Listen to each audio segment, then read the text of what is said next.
The Impact segment tonight, things remain very busy at the Trump Tower here in New York City. Before he took off for Wisconsin, the president-elect met with Bill Gates, Jim Brown, Ray Lewis, and Kanye West. We've been friends for a long time. Life.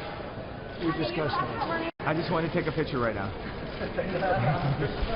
We had a good conversation about innovation, how it can help in health, education, impact of foreign aid and energy. Why we're here? Because we can bring a lot of people to work together. And we're not here because of politics. We are here to help the President of the United States help the people that need help. With this Nat Analyzed, Lisa Booth is in Washington this evening, here in New York City. Juan Williams. Kanye West. I'm telling you. Okay, what do you say? Well, you know, Donald Trump has a little genius in him, don't you think? I mean, I think that the idea is that, you know, when he was talking about Lion Ted or Little Marco, he puts his finger on things. And Kanye West is going to drive a popular culture conversation. Everybody's talking about what is Kanye West doing up in the Trump Tower?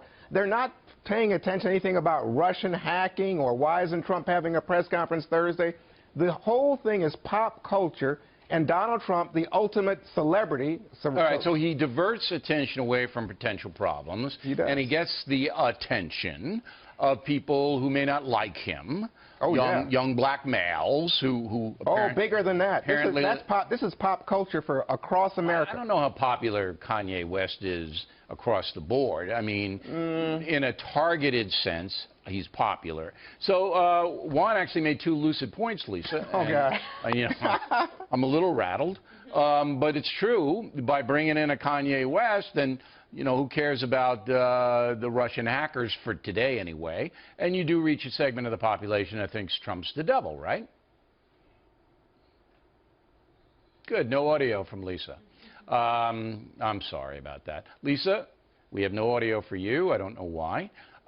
So we have to go back to Juan, unfortunately. When we do get audio, we'll go to Lisa. All right. All right. That happens. It's a live show. Now you know what I have to put up with every single day of my life. Okay.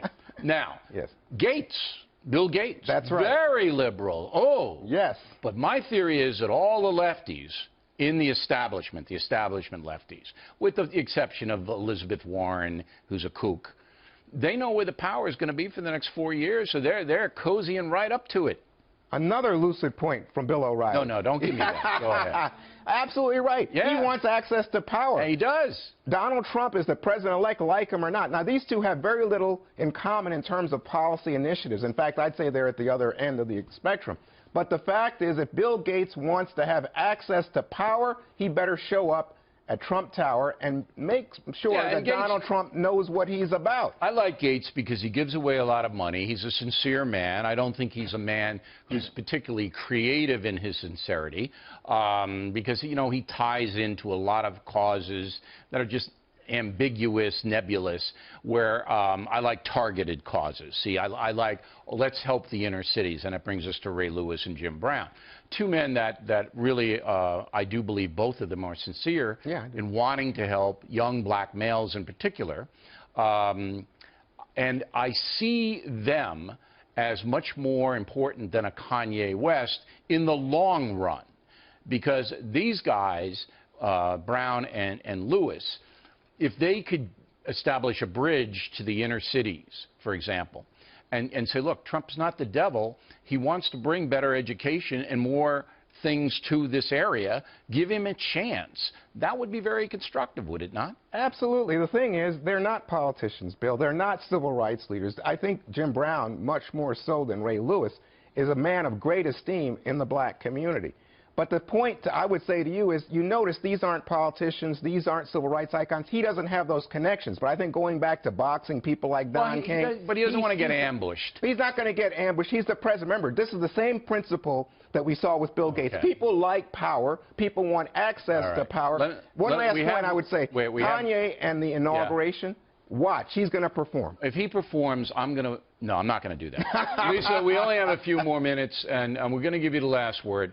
But if I were you, I would sue because your mic was sabotaged. That's the only way to get me to shut up. Yeah, I'll tell you who did it. Go ahead, Lisa. You got to wrap it up for us. All right. No, I think this is smart for Donald Trump. It's good politics. As you mentioned earlier in the show, this is a diversion from some of the negative headlines he's been saying. Also, the Democratic Party has been doing this with success for years, hobnobbing with celebrities, using them to get their messages out. They have huge platforms, and I think that it is smart for Donald Trump to try to utilize some different people and do that. Look, this is what Ronald Reagan did this as well. Frank Sinatra was a friend of his. John Wayne endorsed him. He also had those inroads with the entertainment industry as a former actor. In this as Bernie Goldberg says, the United States of entertainment, that can't hurt him as long as something good comes of it. I want to see what's the end of the rainbow. Lisa Wan, thank you very much.